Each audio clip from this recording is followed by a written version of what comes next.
proposition de loi. Merci. La parole est à Madame Duby-Muller pour le groupe UMP pour 10 minutes.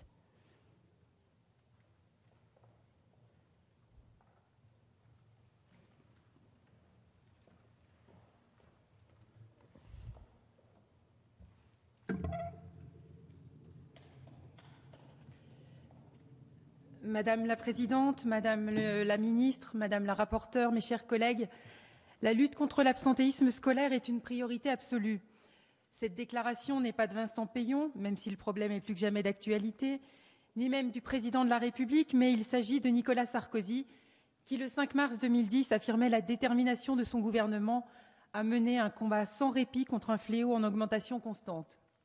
Un fléau qui ruine dès l'adolescence des milliers de vies en devenir, sape les bases même de la construction et de l'accomplissement de l'individu et détruit les liens du vivre ensemble, disait à cette même tribune le 15 septembre 2010 son ministre de l'Éducation nationale, mon collègue Luc Châtel, que je salue avec respect. Voici, mes chers collègues, la motivation politique du vote et de la mise en place de ce qui est appelé depuis la loi Ciotti, du nom de mon autre collègue, auteur de la proposition de loi initiale, que je salue également. Entrée en vigueur début 2011, elle ne visait qu'à renforcer la lutte contre l'absentéisme scolaire qui touchait en 2010-2011 5% des élèves du second degré, avec une pointe à 14,8% au lycée professionnel.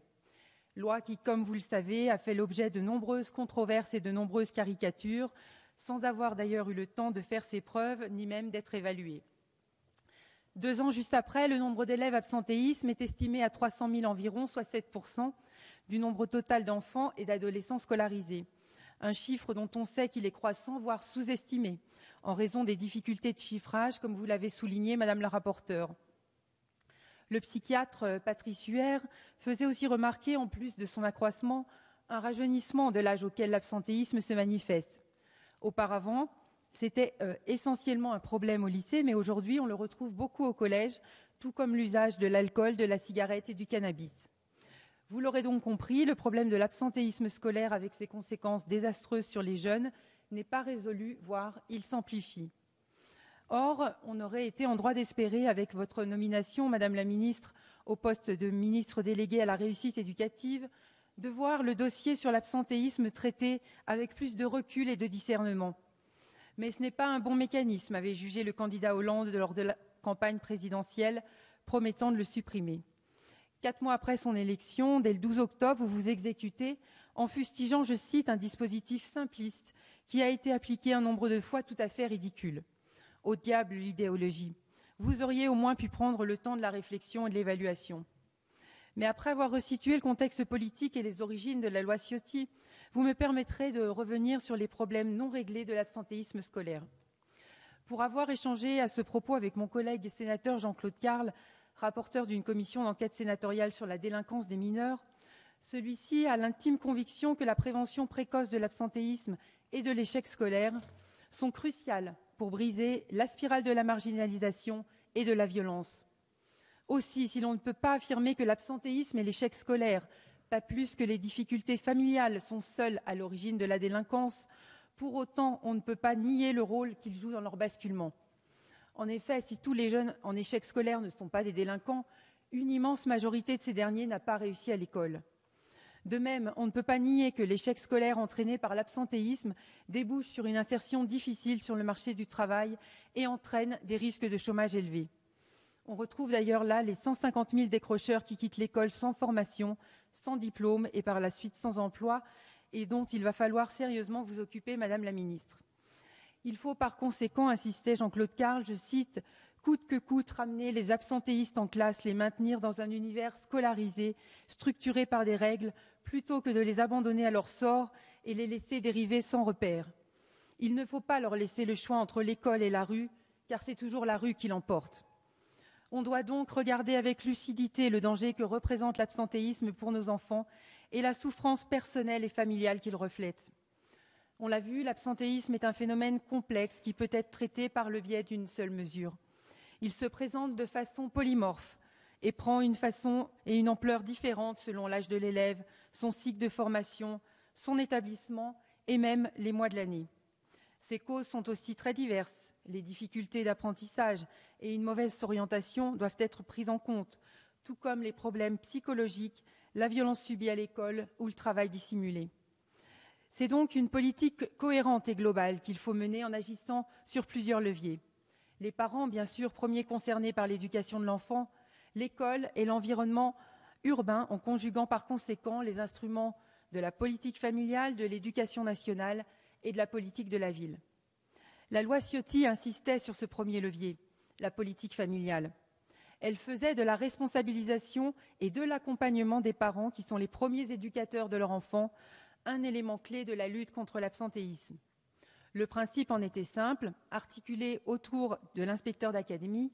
Il s'agissait d'un dispositif gradué et proportionné de suspension partielle des allocations familiales aux parents des élèves absentéistes. Ce dispositif ne se voulait pas punitif mais éducatif, la suspension des allocations familiales devant plutôt être vue comme un moyen d'inciter les parents à superviser les enfants de manière plus attentive et plus active.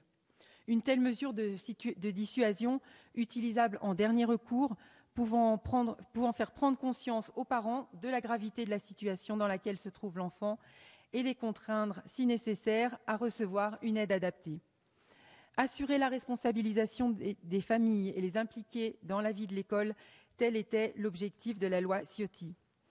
Un amendement avait d'ailleurs été pris pour renforcer l'importance du dialogue avec les parents en amont, en les informant des obligations d'assiduité dès le début de l'année. Vous le voyez donc, la loi Ciotti, dans un équilibre lucide et constructif, avançait des éléments de solution qui auraient pu se révéler utiles dans votre projet de refondation de l'école. D'ailleurs, votre proposition de loi, au-delà d'abroger 2 dispositifs non évalués, ne fait que proposer une nouvelle procédure d'accompagnement des parents centrée sur l'établissement scolaire, mais associant, je cite, toutes les parties prenantes. Or, pourquoi ne pas avoir associé les maires? Ce sera d'ailleurs l'objet d'un amendement d'Annie Genevard que je défendrai tout à l'heure. Et pourquoi détricoter la loi Ciotti si vite sans rien proposer de réellement nouveau ou suffisant pour scolariser les élèves absentéistes? Je ne rentrerai pas dans la guerre des chiffres, car même le Sénat a reconnu que l'évaluation de son efficacité était compliquée. Mais laissez-moi rappeler les chiffres du ministère pour l'année scolaire 2011-2012. La loi Ciotti a conduit à 80 000 signalements, 60 000 avertissements ont été adressés aux familles. Ce premier avertissement a suffi dans 64% des cas à inciter les élèves à retourner en classe. Au terme de la procédure de 2 avertissements, ce sont plus de 97% des cas qui sont résolus, ce qui démontre l'efficacité du dispositif.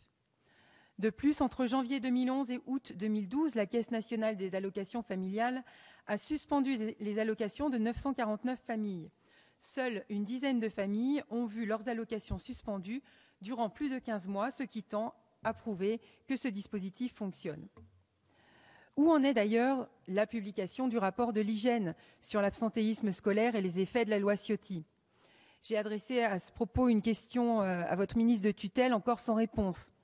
Attendez-vous pour nous répondre que l'abrogation de la loi votée par le gouvernement précédent soit actée par votre majorité? Ce rapport vous gêne-t-il? D'ailleurs, dans une récente étude intitulée « Aider les parents à être parents », le Conseil d'analyse stratégique évoque le développement de dispositifs recourant à la sanction ou à l'incitation financière. Il conclut que leur succès est proportionnel, je cite, à l'intensité et à la qualité des services d'accompagnement et l'utilisation avec justesse et parcimonie des sanctions.